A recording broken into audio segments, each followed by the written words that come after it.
બહુ સારું. તો ખોડિયારમાં મળે છે ક્યારે? બાપુએ એવું કીધું.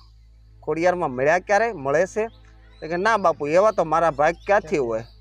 તો કે કાંઈ વાંધો નહીં, એક કામ કરો, હવે હું તમને કહું છું કે જ્યારે આવતીકાલે તમારા નિયમ પ્રમાણે જ્યારે તમે પાછા ઘરે આવશો ને, ત્યારે રસ્તામાં તમને એક માતાજી વક્ત બીજ પલટે નહીં, ભલે જુગ જાય અનંત, ઊંચ નીચ ઘરે અવતરે, સંત તો એક જ સંત. જય સિયારામ. હું છું પરેશ રબારીને આપ સૌ મિત્રોનું હાર્દિક સ્વાગત છે મારી યુટ્યુબ ચેનલ વિશેષ વિથ પરેશમાં. મિત્રો, આજે એક નવો વિડીયો, નવો ઇતિહાસ અને નવી વાત સાથે આપની વચ્ચે આવ્યો છું. આજે આપણે આવ્યા છીએ સિહોર તાલુકો, ભાવનગર જિલ્લાના ઉસરડ ગામે. અહીં જાયરામ બાપાનો ખૂબ મોટો આશ્રમ છે. બાપાનો ઇતિહાસ પણ ખૂબ ઉજળો છે. બાપાએ નોંધારાની સેવા, નોંધારાનો આધાર બન્યા છે, સેવાઓ કરી છે, નિર્ધનનું ધન બન્યા છે. ત્યારે ચાલો આજે આપણે બાપાના ઇતિહાસ વિશે જાણશું, બાપાના પરચાઓ વિશે જાણશું. આ એક ખૂબ મોટો વિશાળ એક આશ્રમ છે. અહીંયા કઈ કઈ પ્રવૃત્તિઓ થાય છે, આ આશ્રમની ઘણી બધી માહિતી આપના સુધી મારે પહોંચાડવી છે. તો એના માટે પણ હું તમને માહિતગાર કરીશ. પણ એ પહેલાં, જો આપ આ ચેનલ પર નવા છો અને આ વિડીયોને પહેલી વાર જોઈ રહ્યા છો, તો આ ચેનલને સબસ્ક્રાઈબ કરો, આ વિડીયોને શેર કરો. સબસ્ક્રાઈબ કર્યા બાદ બાજુમાં રહેલા બેલ આઇકન પર ક્લિક કરો, જેથી કરીને નવા વિડીયો અને નવી માહિતી આપને તરત મળતી રહે. ચાલો વાત કરીએ આ આશ્રમ વિશે અને અહીંના એક સ્વયંસેવકને મળી અને આશ્રમની માહિતી લઈએ. જય સિયારામ. જય સિયારામ. મેં આપને આગળ વાત કરીએ પ્રમાણે કે ઉસરડ ગામની અંદર આવેલા આ જાયારામ બાપાના આશ્રમનો ખૂબ ઉજળો ઇતિહાસ, બાપાનો ખૂબ મોટો ઇતિહાસ કે જે આપણને સાંભળવો ગમે અને જોવો પણ ગમે. તો અત્યારે આપણે આવ્યા છીએ ઉસરડ ગામે જાયારામ બાપાના આશ્રમે અને અહીંના એક સેવક ભાઈને આપણે મળવું છે. આ આશ્રમ વિશેની માહિતી મેળવવી છે, જાયારામ બાપાના જીવન વિશેનું થોડી ઝરમર આપણે મેળવવી છે અને બાપાના જીવન ચરિત્રની વાત કરવી છે. તો ચાલો વાતની શરૂઆત કરીએ. મિત્રો, આપણી સાથે છે વિક્રમભાઈ. વિક્રમભાઈ, આપનું હાર્દિક સ્વાગત છે અમારી યુટ્યુબ ચેનલ વિશેષ વિથ પરેશમાં અને અહીંથી અમારી ચેનલ તરફથી બાપાના શરણમાં પણ ખૂબ ખૂબ વંદન. વિક્રમભાઈ, વાતની શરૂઆત કરવી છે તો પહેલી અમને એ વાત જણાવો કે આ આશ્રમ છે એ કઈ રીતે ચાલે છે, અહીંયા કઈ રીતે આખો આશ્રમનું જે સંચાલન થાય છે એના વિશે માહિતી આપો. હવે પરેશભાઈ, વાત કરું તો આપણે આ જે જાયારામ બાપાનો આશ્રમ છે, આ ઉસરડ ગામમાં જાયારામ બાપાનો આશ્રમ છે અને સેવક સમુદાયથી ચાલે છે.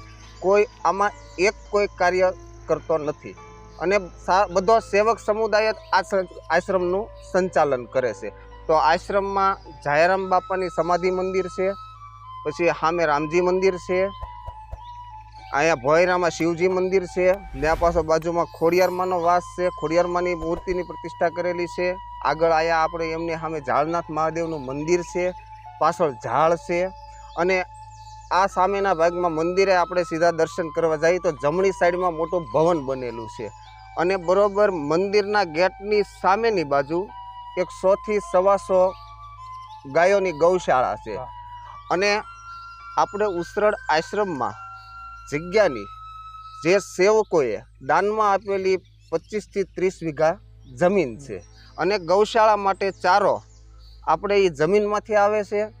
ઝાર કે કોઈ પણ જાતનું અને મકાઈ કે આપણે જે કાંઈ ગૌશાળામાં નિરણપૂળો જોવે એ બધું ત્યાંથી આવે છે. એથી છતાં આપણે પાદરગઢથી બરવાળા સુધીની સેવક સમુદાય જે ગામડા છે ત્યાંથી કોઈ પણને વાડીમાં નિરણ થઈ હોય કે કોઈ સિંગનું ચારોલું થયું હોય તો એમાં પણ સેવક સમુદાયો આપણે આશ્રમમાં નિરણપૂળો મોકલે છે. વાહ, ખૂબ સરસ મજાની વાત કરી. વાતને આપણે આગળ વધારવી છે તો વિક્રમભાઈ, મને આગળ વાત કરો કે આ સંસ્થાની અંદર, આ આશ્રમની અંદર કેવા કેવા ઉત્સવ ઉજવાય છે, કેવી કેવી પ્રવૃત્તિઓ થાય છે, એના વિશે થોડીક વાત કરો.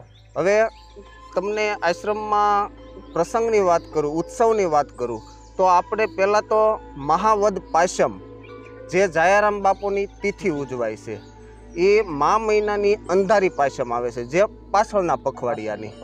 તે દિવસે આપણે ભવ્યથી ભવ્ય મહા ઉત્સવ હોય છે. સવારમાં 5:30 પહેલાં મંગળા આરતી થાય છે, પછી યજ્ઞનું પણ આયોજન હોય છે, પછી સેવક સમુદાયમાંથી આપણે ધજાનો ચડાવો થાય છે અને બીજા નંબરમાં આપણે યજ્ઞ ચાલુ હોય છે. પછી ગામના પાદરથી તે આખા ઉસરડ ફરતી ધજા યાત્રા નીકળે છે. પછી 24 કલાક પ્રસાદ વિતરણ ચાલુ હોય છે. અને બીજા નંબરમાં રાત્રે સંતવાણીનો પ્રોગ્રામ હોય છે. નામી અનામી કલાકારો આવે છે અને સંતવાણીનો લાભ લે છે. અને બીજા વર્ષમાં ગણો તો મહાવદ પાંચમ બાપાની તિથિ ઉજવાય છે, ગુરુ પૂર્ણિમા ઉજવાય છે, પછી બાપાના સેવક રઘુરામ બાપા હતા એની બેસતા વર્ષને દિવસે તિથિ આવે છે. તો એ તિથિ પણ ઉજવાય છે. અને વધારામાં કે દર મહિનાની અંધારી પાંચમ તે દિવસે પણ સંતવાણી હોય છે, સેવક સમુદાય આવે છે, એમને પ્રસાદી હોય છે. અને દરરોજ એક દિવસ બે દિવસ નહીં પણ હરરોજ માટે બપોર અને સાંજે પ્રસાદી શરૂ જ હોય છે. વાહ. આપણે આ વાત કરીએ અત્યાર સુધીનું કે કઈ રીતે આ આશ્રમનું સંચાલન થાય છે અને આશ્રમની અંદર કેવા કેવા પ્રસંગો ઉજવાય છે. હા વિક્રમભાઈ, આગળ વાત કરવી છે તો જે હેતુને લઈને હું અહીંયા આવ્યો છું, હા, બાપાની વાતો સાંભળી, બાપાના પરચાઓ સાંભળ્યા, હા. એ વાતને હું લઈને અહીંયા આપના સુધી આવ્યો છું. હા. તો બાપા વિશે થોડીક વાત કરવી છે કે બાપાનો મૂળ જન્મ ક્યાં થયો, હા. બાપાનું જીવન ચરિત્ર કેવું હતું, બાપા જ્ઞાતિએ કઈ જ્ઞાતિના હતા, અને બાપા અહીંયા ઉસરણ સુધી પહોંચ્યા, હા. તો એ આખી જે પ્રવાસ છે બાપાનો, હા. એની વાત કરવી છે. હવે બાપાના જીવન ચરિત્ર વિશે પરેશભાઈ તમને વાત કરું તો બાપા આપણે સિહોરથી ભાવનગર રોડ ઉપર શ્યામપરા ગામ આવેલું છે. ત્યાંના જ્ઞાતિએ દરબાર હતા અને પોતે ખોડિયાર માનીને એની બધાની સેવા ભક્તિ કરતા. ભક્તિ ભાવવાળું જીવન પહેલેથી હતું. તો એની યુવાવસ્થામાં મેં સાંભળ્યું છે ત્યાં સુધી ભાવનગરના મહારાજા તખ્તસિંહજી જ્યારે રજવાડું હાંકતા અને જ્યારે મહારાજા હતા ત્યારે બાપા એમને ત્યાં નોકરી કરતા એટલે બાપાને એવું જીવનમાં રોજ એવું થયા કરતું, ભક્તિભાવ થતો ને જીવનમાં એ નોકરી પણ કરતા. એટલે એક દિવસ તખ્તસિંહજી મસ્તરામ બાપાના દર્શને આવેલા. તો મસ્તરામ બાપાના દર્શને આવેલા તો બાપા જાયારામ બાપા હારે હતા. ત્યારે એમનું નામ જયુભા હતું. તો બાપાએ પ્રેરણા કરી કે તખ્તસિંહજીને, મસ્તરામ બાપાએ, કે તખ્તા, આ સમય વયો જાય છે, તું તો તારા હાથે કંઈક થોડાક સારા કામ કરી લે. તો બાપાને મનમાં એવો વિચાર આવ્યો કે જો આ ભાવનગરના મહારાજા છે અને એને મસ્તરામ બાપા આવી રીતના આવું કહેતા હોય કે તું તારા હાથે સારા કામ કરી લે, ભક્તિ ભાવના છે, કંઈક સારા સ્કૂલ કોલેજો છે, મંદિરો છે, તો મહારાજા તખ્તસિંહજીને એવું થયું કે કાંઈ વાંધો નહીં, હાલો આપણે એવા કામ કરીએ. તો જાયારામ બાપાના મનમાં એવો વિચાર આવ્યો કે જો મહારાજાને એટલું મનમાં આ સંતોના શબ્દો કાને સંભળાય અને સારા કામ બાપાના કરતા હોય, એ સારા કામ તો કરતા જ હોય, પણ એથી વધારે સંતોના એને જે શબ્દો કાને પીડ્યા એમાંથી એમનામાં થોડુંક પરિવર્તન આવ્યું. તો બાપા કે તો મારે પણ હવે સારા કામ થોડાક ભક્તિભાવમાં તો શું જ તે, પણ મારાથી થાય એટલું સારું કરવું છે સમાજ માટે, કોઈ પણ માટે એમ. એટલે બાપાએ ત્યારે નિર્ણય કરી લીધો કે હવે મારે આ નોકરી કરવી નથી. બાપાએ ત્યાંથી નોકરી મૂકી દીધી. પછી બાપા એના ગાયોને એવું રાખતા, એટલે ગાયો ચરાવવા સામપરાથી ગાયો ચરાવવા આપણે ખોડિયાર મંદિર, આપણે જે ડુંગર છે ખોડિયાર મંદિરના ડુંગરામાં ગાયો ચરાવવા જતા. ગાયોને પછી ટાઈમ થાય એટલે દોવાનો ને એનો ટાઈમ થાય એટલે ઘરે મોકલી દેતા. અને બાપા હાંજની આરતી ખોડિયારમાંની કરતા, દર્શન બર્શન કરી આરતી કરીને પાછા ઘરે આવતા. તો ગામમાં રામજી મંદિરે બેઠા કોઈ સાધુ સંતો આવ્યા હોય કે કોઈ ભગત બેઠા હોય તો એમને બાપા દર્શન કરી અને પછી પૂછતા કે ભાઈ જીમા છો, કંઈ રેવા કારવાની સુવા કારવાની સગવડ છે?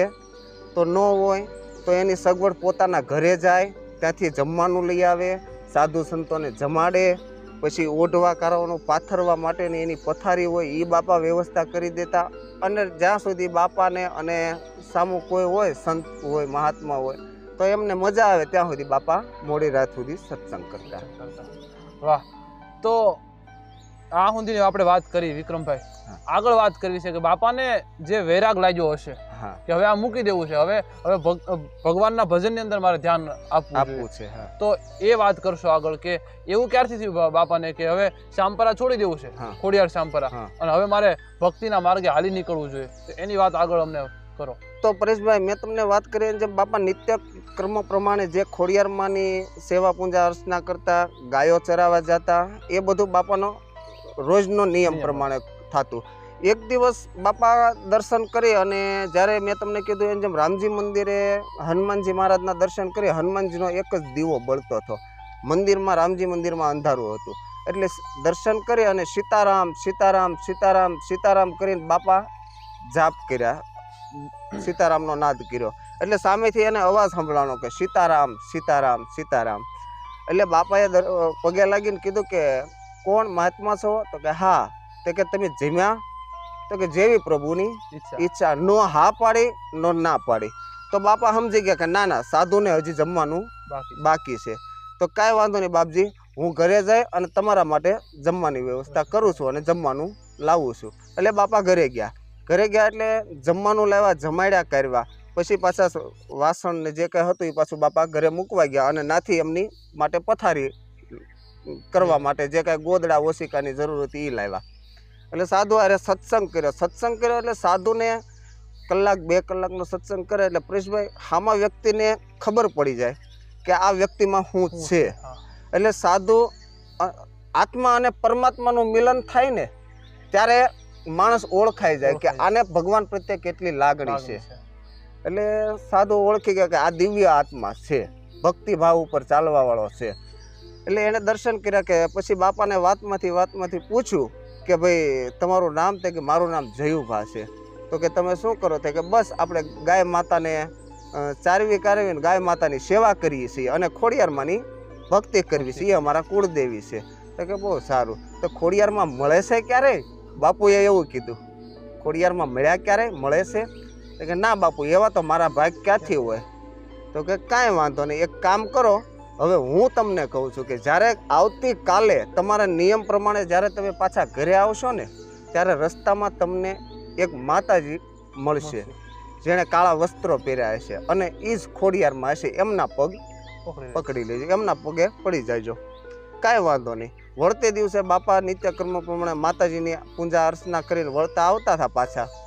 તો એમને જેવા મહારાજે કીધું હતું, રામજી મંદિરમાં બેઠા હતા કે આ રીતના માતાજી મળશે, એવું જ સ્વરૂપ અને એ જ રીતના એ ટાઈમે મળ્યા. એટલે બાપાએ એમના પગ પકડ્યા. તો સાવા માતાજી હતા એ કે હું તો એક સાધારણ છું, તું મારા પગ પકડવા રહેવા દે. એમ તો કે નહીં માતાજી, હું તમને ઓળખી ગયો છું, હું તમને એ કે ઓળખી ગયો. તું ઓળખી ગયો વાત સાચી કે, પણ હું તો મંદિરે જાઉં છું અને હું તો એક ગરીબ ડોશી છું. જો લાપસી બાપસી ને એવું કંઈક પૂંજારી આપશે તો હું ખાસ કે માતાજી તમે જે હોય તે મને ખબર છે કે તમે ખોડિયારમાં છો, હવે તમે મને અસલ રૂપમાં આવી દર્શન આપો. તો ત્યારે પછી જાયરામ બાપુએ એમના પગે લાગ્યા અને માતાજીએ એમને દર્શન દીધા. દર્શન દીધા એટલે પછી માતાજી કીધું મને આ ભવનો ફેરો ટાળો, એમ મારે ભગવાનની ભક્તિમાં લીન થવું છે. તો કે તો એક કામ કરો, તમને જેણે અહીંયા મોકલ્યા મારી ઓળખાણ કરાવી છે, તમે એની પાસે જાઓ, એમના ઉપદેશો પ્રમાણે ચાલો, એમને ગુરુ બનાવો. પછી બાપા ત્યાંથી દર્શન કરી અને પાછા રામજી મંદિરે આવ્યા. રામજી મંદિરે આવ્યા એટલે પરેશભાઈ એના એ સાધુ નાન્યા રામજી મંદિરે બેઠા હતા. પાછા સંત મળ્યા એટલે પગે પડ્યા કે બાપુ હવે ખોડિયારમાં મને મળ્યા, તમે જે રીતની વાત કરી હતી એ રીતના મને દર્શન દીધા છે, હવે મારે તમને ગુરુ ધારણ કરવા છે ને મને તમે શિષ્ય બનાવો, કંઠી બાંધો.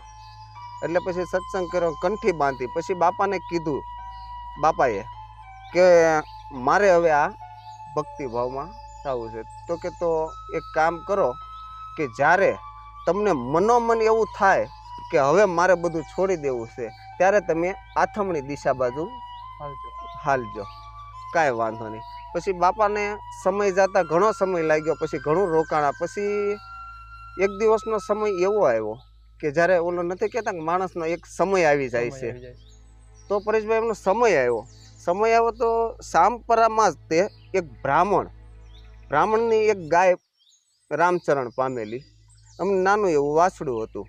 તો વાછડું બાંભરડા દેતું હતું અને ગામના સોરે 5-15 જણા બેઠેલા. એટલે જે બ્રાહ્મણની ગાય મરી ગઈ હતી એ કકળાટ કરતો હતો કે ભાઈ મારા છોકરાના મોઢામાંથી દૂધનો વાટકો ઢોળાઈ ગયો, અમારે છોકરાઓને દૂધ ખાવા ન રહ્યું. એટલે ગામના 5 જણા બેઠા હતા ને એટલે એ કે આ જયુભા હાલ્યા આવે. ગળામાં માળાઓ પહેરે છે, તિલક કરે છે, તો એમની પાસે સત છે જ ને. એમને કયો ગાય ઊભી કરે, આ બ્રાહ્મણના છોકરા દૂધ વગરના રહેશે એમ મેણું માર્યું.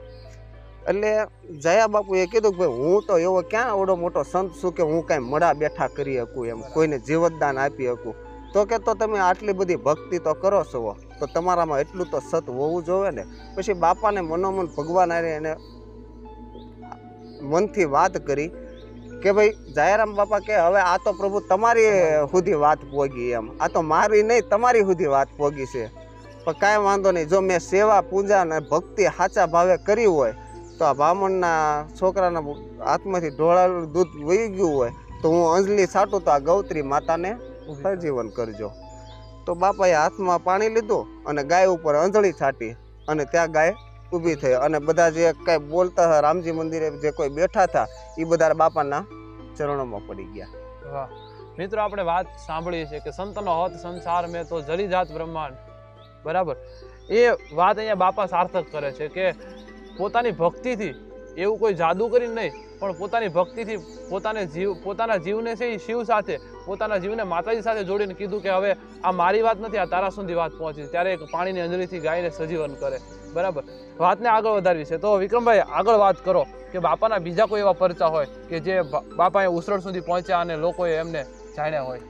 પછી બાપાએ મનોમન વિચાર કરી લીધો પરેશભાઈ કે હવે જો આજે તો આ દુનિયાએ જોયું છે કે મેં ગાય સજીવન કરી, મેં નથી કરી, પરમાત્માએ કરી છે, મારી ભક્તિએ કરી છે, મારા વિશ્વાસે કરી છે.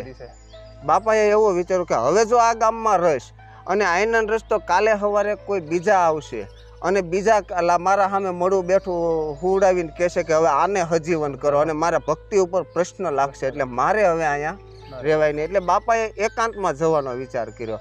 એટલે શ્યામપરાથી ઘરેથી કઈ નીકળી ગયા કે હવે હું ભક્તિ કરવા જાઉં છું. એટલે એ હાલતા હાલતા શ્યામપરા ઓલા તરસિંગડા આવ્યા.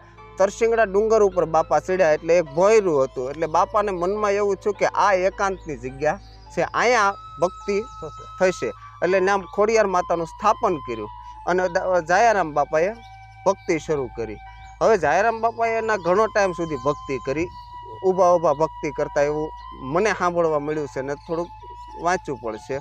પછી અહીંથી ઉસરડના ગોવાળિયા ભાઈઓ એ સમયના બાપાના સમયના ઉસરડથી ગાયો ભેંસો સરાવા ઠેઠ તરસિંગડા ડુંગર સુધી જતા. એટલે એમણે બાપાને તપ કરતા જોયા અને બાપાના દર્શન કર્યા. બાપાના દર્શન કર્યા એટલે બાપાના તેજ જોયું કે નહીં આ આત્મા પરમાત્મા હારે જોડાયેલો છે, એનું દિવ્ય તેજ જોયું બાપાનું. એટલે બાપાના દર્શન કરી અને એ 2-5 જે યુવાનો હતા એ ગામ ઉસરડ આવ્યા પાછા અને બધાને વાત કરી કે ભાઈ તરસિંગડા ડુંગર ઉપર એક સંત છે અને તપ કરે છે, દિવ્ય રૂપ હોય એવું દેખાય છે, તેજ છે, ભક્તિમાં લીન થઈ ગયેલા છે, તો કે આપણે બાપાના દર્શને જવું જોઈએ. તો બીજા દિવસે બધાએ નક્કી કર્યું અને બધા તરસિંગડા ડુંગરે બાપાના દર્શન કરવા 5-25 જણા ગયા. એટલે બાપાના દર્શન કરી અને બાપાને વિનંતી કરી કે બાપા તમે અહીંયા એકાંતમાં રહો છો ડુંગર ઉપર, તો તમે અમારા ઉસરડમાં પધારો, જેથી કરીને અમારું ઉસરડ પાવન થાય, સેવક સમુદાય પાવન થાય અને અમને તમારા છત્ર છાયામાં રહેવાના આશીર્વાદ મળે. તો બાપા કે હજી મારે 15 દિવસનું તપ બાકી છે, તમે 15 દિવસ પછી હું ખોડિયારમાંની રજા લઈ અને હું આવીશ. એટલે 15 દિવસ પૂરા થયા એટલે બળદ ગાડા ને એવું બધું જોડીને આઈના યુવાનો ને મોટી ઉંમરના બધા બાપાને તેડવા ગયા. એટલે બાપાના દર્શન કરી અને બાપાને કીધું કે બાપા અમે તમને તેડવા આવ્યા છીએ તો તમે અમારી સાથે ચાલો. બાપા કે ચાલો. બાપા બહાર નીકળ્યા, બળદ ગાડા ને બધું જોડી કરી ગયા હતા. બાપા પણ રાજી થયા કે ભાઈ આવી શું જરૂર હતી, હું તો હાલતો પણ આવી જાત તમારે હારે. પણ કે ના ના બાપા. પછી વાસ્તે ગાસ્તે તરસિંગડાથી બાપાને ઉસરડ સુધી લાવ્યા અને ગામના પાદરમાંથી હામૈયા કરાવ્યા, ઢોલ નગારા શરણાયું. અને આપણે ઉસરડ ગામના જ વતની વજાભાઈ કરીને છે, અત્યારે તો હયાતમાં નથી દાદા, પણ એ વજાભાઈના ઘેરે પછી ઉતારો આપ્યો કે બાપાને અહીંયા ઉતારો આપ્યો. ને ઉતારો કરીને બેસાડ્યા અને સેવક સમુદાય ભક્તો બધા બાપાના દર્શને આવ્યા. હવે દર્શને આવ્યા એટલે જાયરામ બાપા ને બધા બેઠા હતા એટલે પ્રસાદીનો બંદોબસ્ત, આપણે સંત મહાત્મા આવ્યા હોય એટલે બધાને પ્રસાદી તો લેવરાવવાની જ હોય, એટલે પ્રસાદીનું નક્કી થયું કે ભાઈ આપણે લાપસી અને મગ સેવકોને પ્રસાદી રૂપે બધાને જમાડીએ. એટલે વજાભાઈના ઘરે આમ ભગવાનની દયા, પણ એ સમયમાં એમને ત્યાં ઘઉં, ગોળ કે ઘી લાપસી બનાવવા માટે નહીં, બાજરો ને એવું બધું તો ઘણું, પણ લાપસી બનાવવા માટે તો ઘઉં જ જોઈએ. એટલે એ સમયમાં 4-5 કાહાની તાહળીઓ ને એવું હશે તો આપણે પસેડીમાં મૂકી કે બાપાને ખબર ન પડે, અને આ હમણે હું વેચાવું ને એના ઘઉં, ઘી ને ગોળ ને એવું લઈ આવું અને પછી લાપસી બનાવીને બધાને જમાડ્યું. એટલે બાપાને ખબર પડી ગઈ કે વજાભાઈના મગજમાં કાંઈક આમ તેમ હાલે છે. એટલે બાપાએ પ્રશ્ન કર્યો, કેમ વજાભાઈ આમ તેમ થાવ છો ભાઈ? તે કે કાંઈ નહીં બાપા. તે કહો તો ખરી. તે કે ઘરમાં બધું છે પણ ઘી લાપસી બનાવવા માટે ઘી ગોળ ને ઘઉં નથી. તો કે ઘરમાં તો ઘીના તે આપણે કોઠાર, ઓલા ઘઉંના કોઠાર ભર્યા છે, ઘી ભર્યું છે, ગોળ ભર્યો છે, તો તમે એ કે બહાર લેવા જાવ. પણ બાપા મારા ઘરની મને ખબર હોય ને.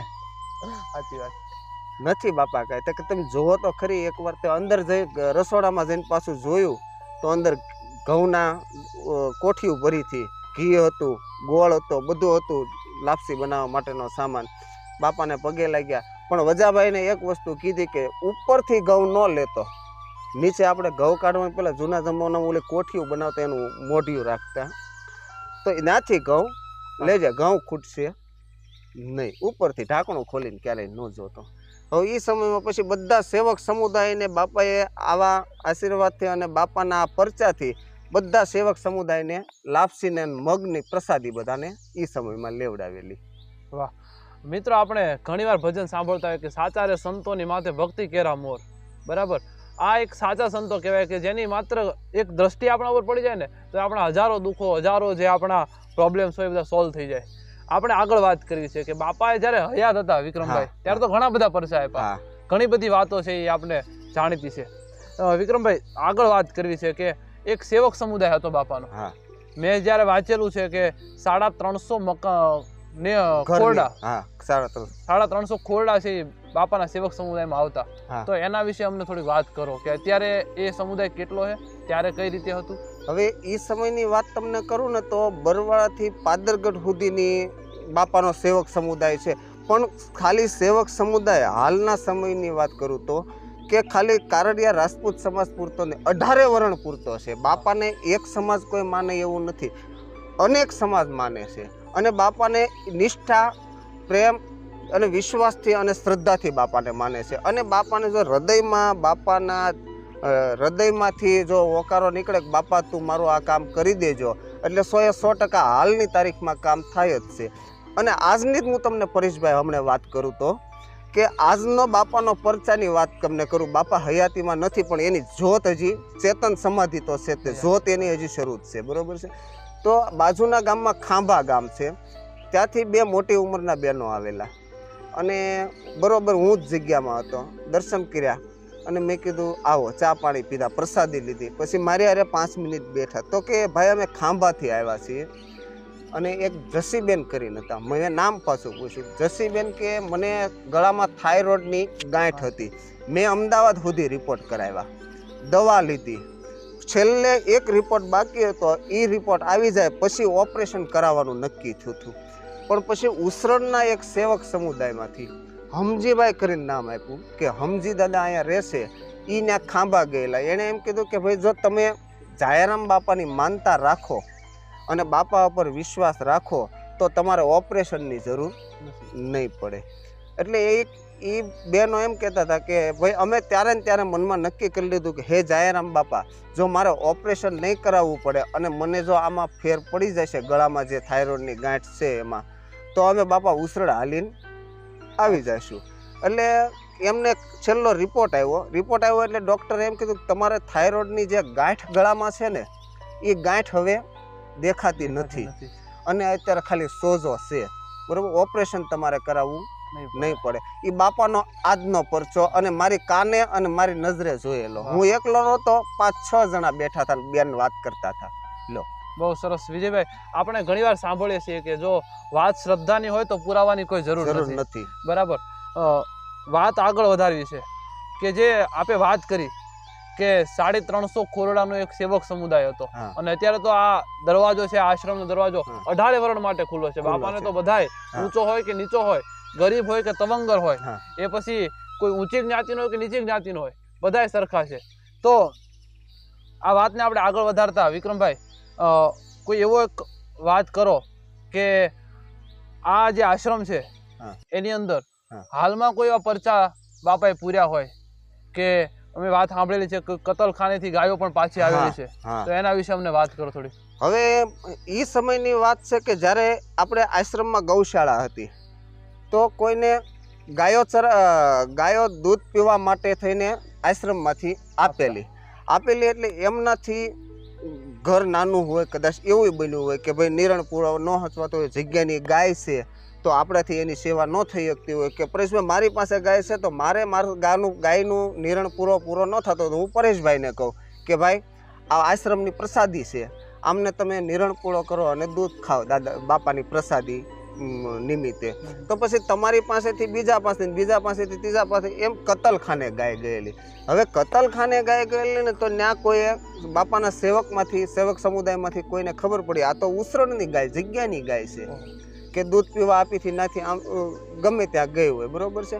પછી નાથી કતલખાને ગઈ એટલે ત્યાં જે સેવકને ખબર હતી એટલે ઓલા કતલ કે નહીં, હવે ગાય તો મેં પૈસા દઈને લીધેલી છે એટલે કાપવાની તો છે જ તે, બરોબર છે. એટલે એ ગાય કાપવાની છે એમ કીધું એટલે એમાં કેસ છે અને એ ગાયને કપાવવા માટેનો સ્ટ્રે મેકાઈ ગયો કે જ્યાં સુધી કોર્ટનો નિયમ ચુકાદો ન આવે ત્યાં સુધી તમે ગાય ન કાપો એમ.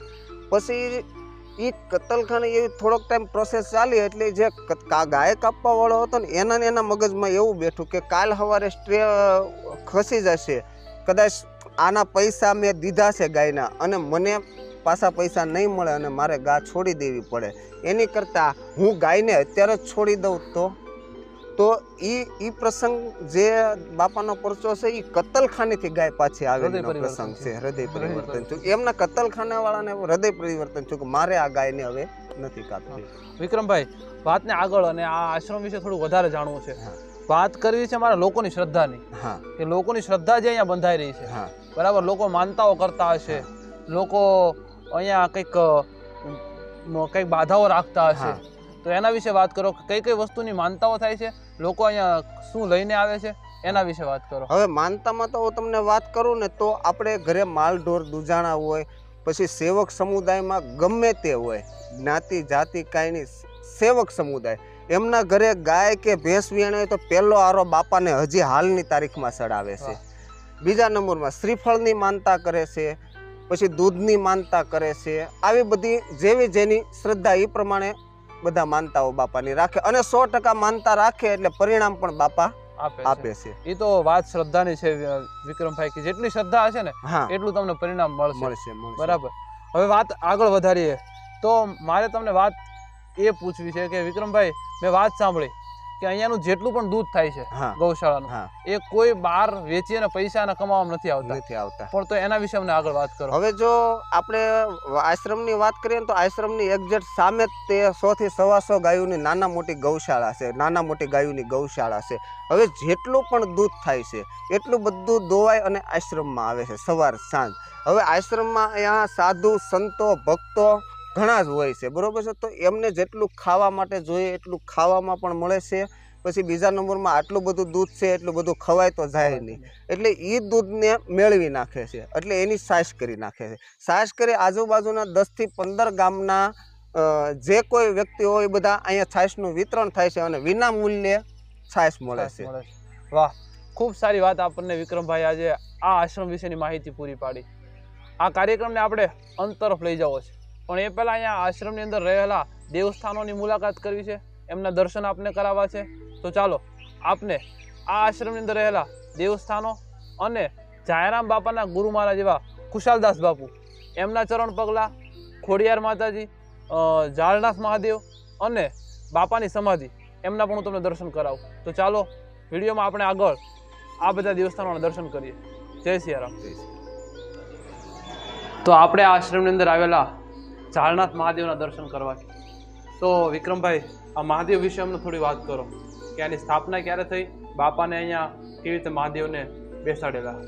હવે પરેશભાઈ તમને વાત કરું તો આ જાયારામ બાપાની હયાતીમાં જાળનાથ મહાદેવની સ્થાપના થયેલી છે અને બરોબર શિવજીની પાછળના ભાગમાં તમે જોઈ શકો છો ત્યાં જાયારામ બાપાના ગુરુ ખુશાલ સાહેબની સરળ પાદુકા છે, તો પાર્વતી માતા છે અને અહીંયા ત્રિશૂળ જ્યાં છે ત્યાં જ તે વર્ષો જૂની ઝાડ છે અને ઝાડનું થડ મંદિરની અંદર જાળનાથ મહાદેવની બાજુમાં છે અને જાયારામ બાપાએ હનુમાનજી મહારાજ અને કાળ ભૈરવની પણ સ્થાપના આ મંદિરમાં કરી છે. વાહ, ખૂબ સરસ. તો આપણે આગળ એવા દેવસ્થાનોની જે મુલાકાત લઈએ જેથી કરીને વધુ આપણને જાણ.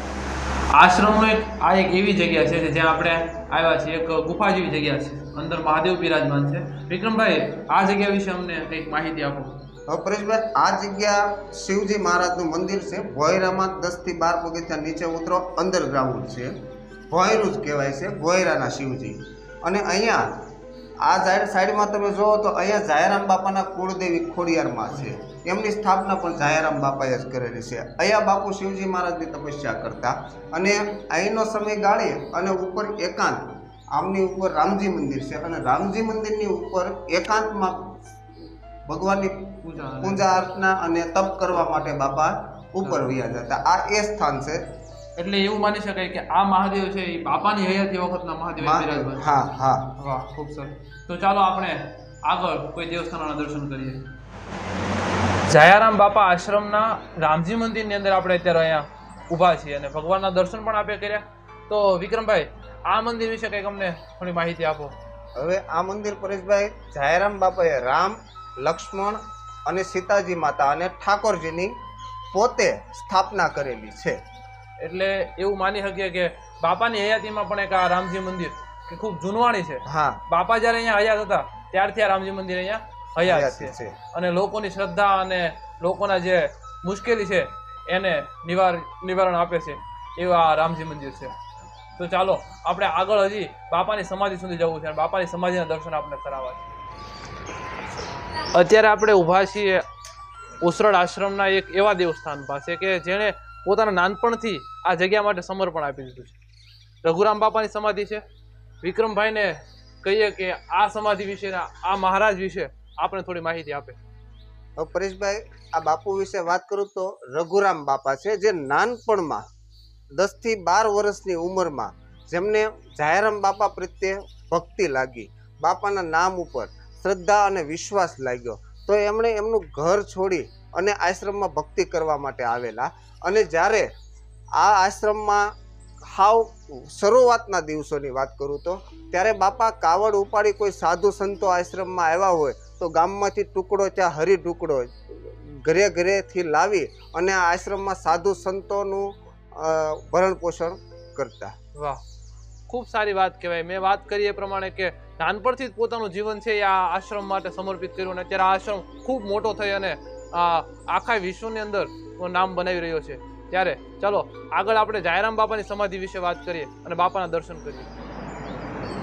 તો મિત્રો, આપણા વિડીયોનો જે હેતુ હતો કે જાયારામ બાપાના આશ્રમનો એક આખી માહિતી મેળવી છે. તો આપણે હાલ અત્યારે ઊભા છીએ જાયારામ બાપાની સમાધિ પાસે. તો વિક્રમભાઈને કહીએ કે આપણે આ સમાધિ વિશે થોડી વાત કરે. હવે વાત કરું તો પરમ પૂજ્ય જાયારામ બાપાની સમાધિને 114 વર્ષ પૂરા થયા છે. જે હમણાં મહાવદ પાંચમના દિવસે બાપાને 114 વર્ષ પૂરા થયા, એમની તિથિ ઉજવાય છે.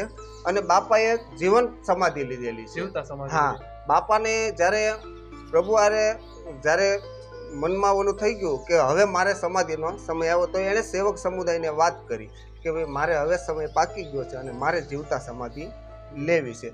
ત્યારે બાપાએ બધાને પ્રેરણા કરી કે હું હવે સમાધિ લઈશ અને બાપાએ આ સ્થાન ઉપર સમાધિ લીધી અને આ જાયારામ બાપાનું મેન સમાધિ મંદિર છે. વાહ મિત્રો, આપણે જોયું કે આખો આશ્રમ છે એ કઈ રીતે સંચાલન થઈ રહ્યો છે, લોકોની શ્રદ્ધા અહીંયા કઈ રીતે જોડાઈ રહી છે, લોકોના કામ પણ કેવા કેવા થાય છે.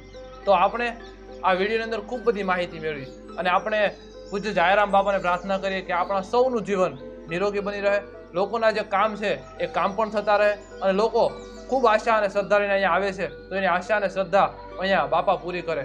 આપ આ વિડીયોને અંત સુધી જોયા આપનો પણ આભાર. આ ટ્રસ્ટ, આ સંસ્થા આ આશ્રમના જે પણ સેવક સમુદાય છે જેણે આપણને સાથ આપ્યો આ વિડીયો બાબતે એમનો પણ અહીંથી ખૂબ ખૂબ આભાર માનીએ છીએ.